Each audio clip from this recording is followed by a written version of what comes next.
Chapter 3 CSC का foundation के लिए। ठीक है, तो इसमें क्या है, इसमें जो क्वेश्चन है सरकार क्या है, सरकार क्या है।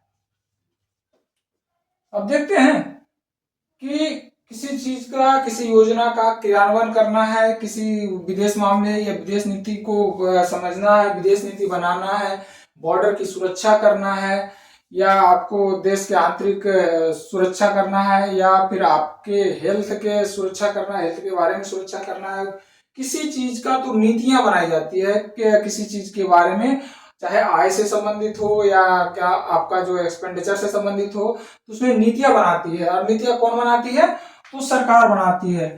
नीतियां कौन बनाती है, सरकार बनाती है। तो कहा जाता है कि सरकार क्या है, सरकार क्या है, तो सरकार जो है ग्रुप ऑफ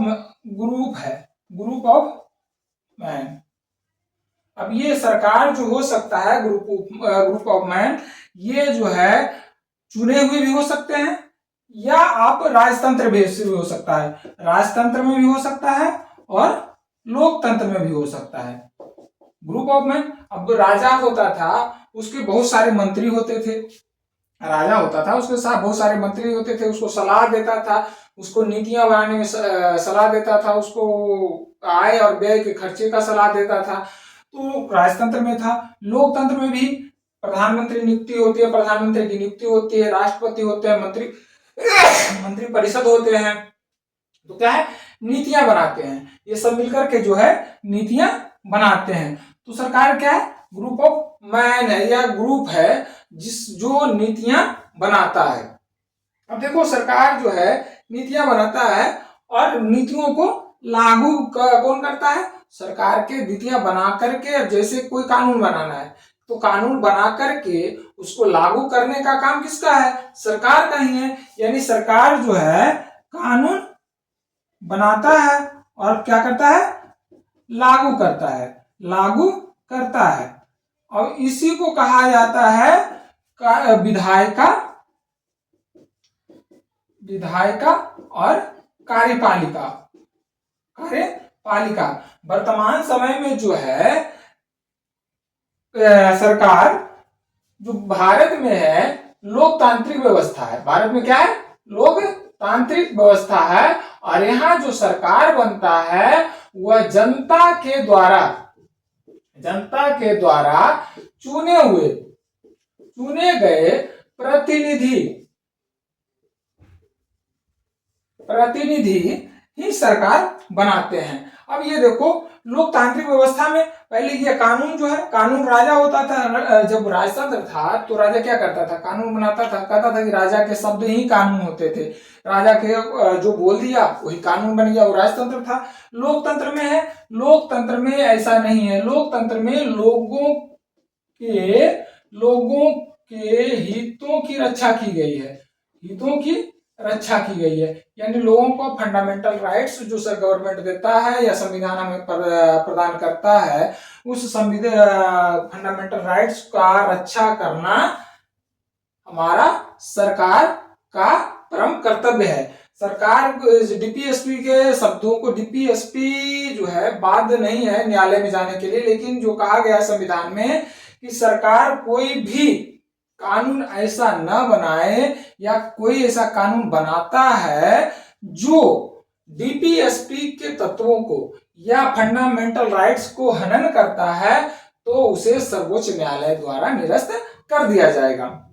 यहां है fundamental rights, fundamental rights, fundamental rights कहां से, आर्टिकल 12 से 35 तक, 12 से 35 तक। 12 में राज्य की परिभाषा दी गई है।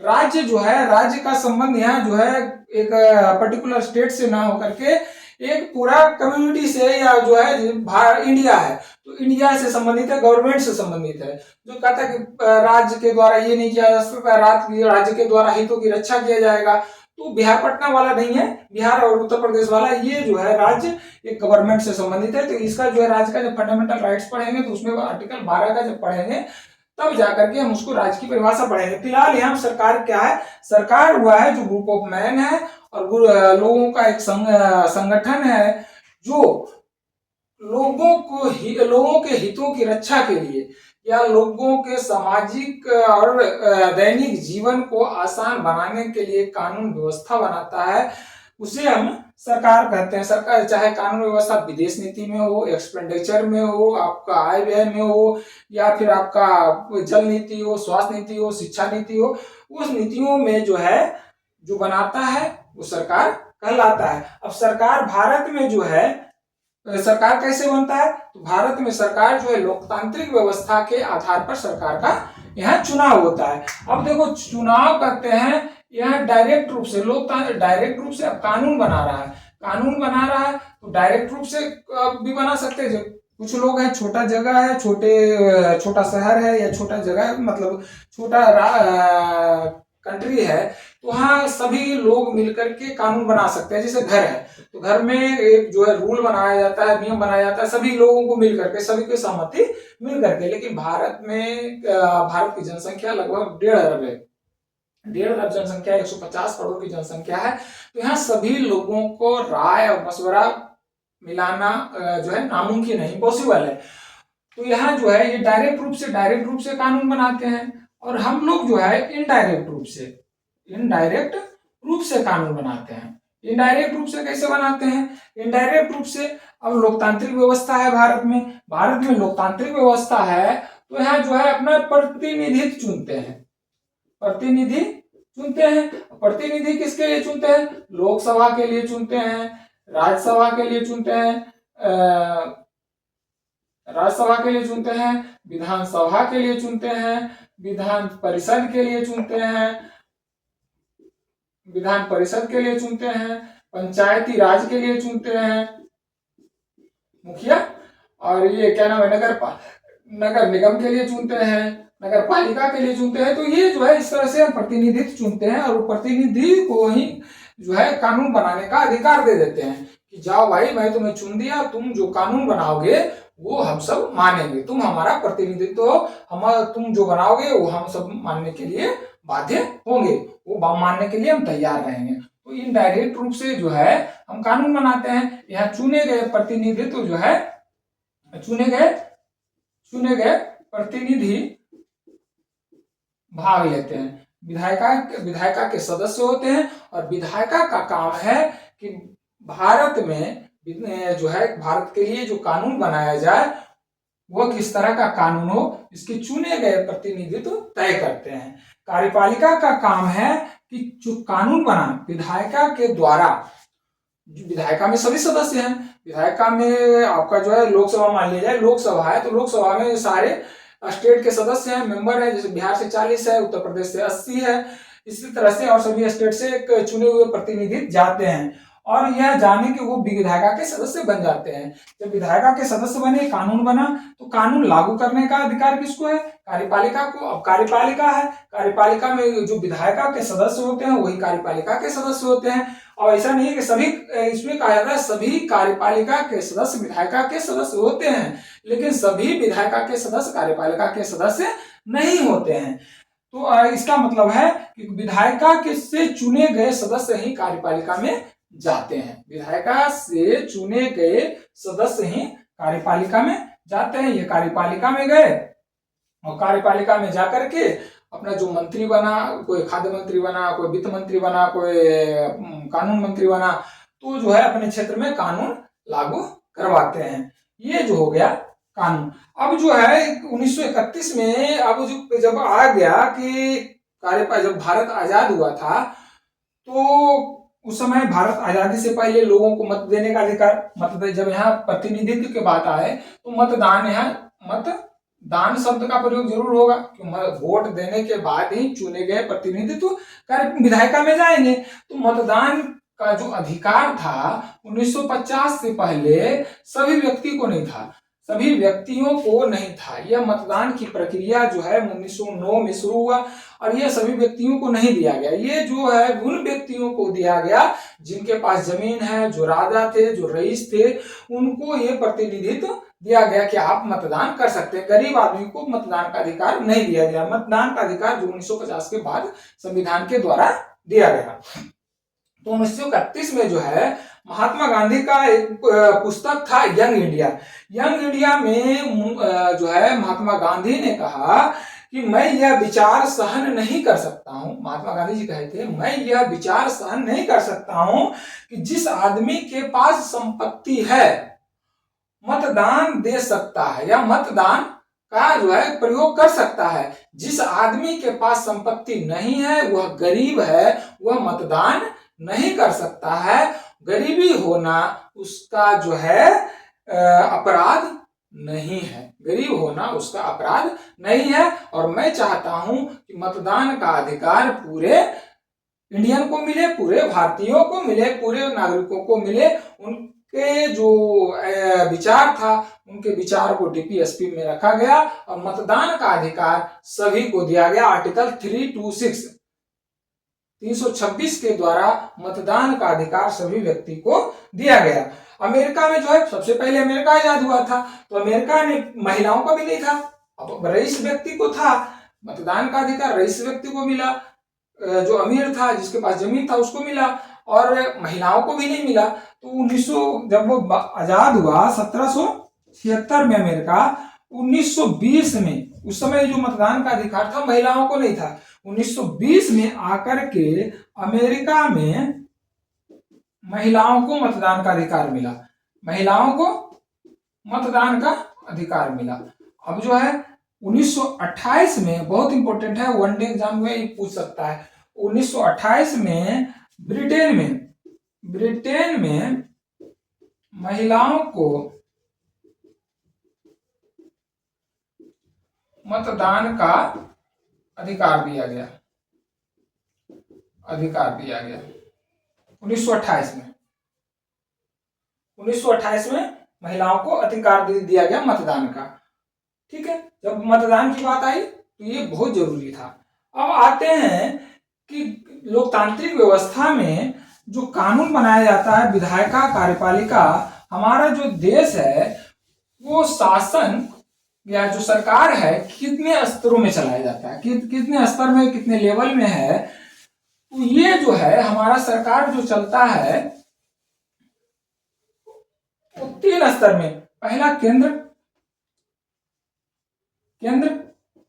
राज्य और कैसे कर रहा हूं,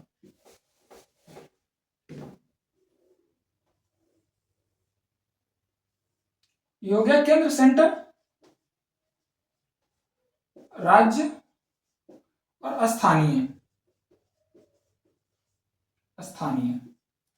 ठीक है, केंद्र, राज्य और स्थानीय। केंद्र में जो है लोकसभा और राज्यसभा होता है।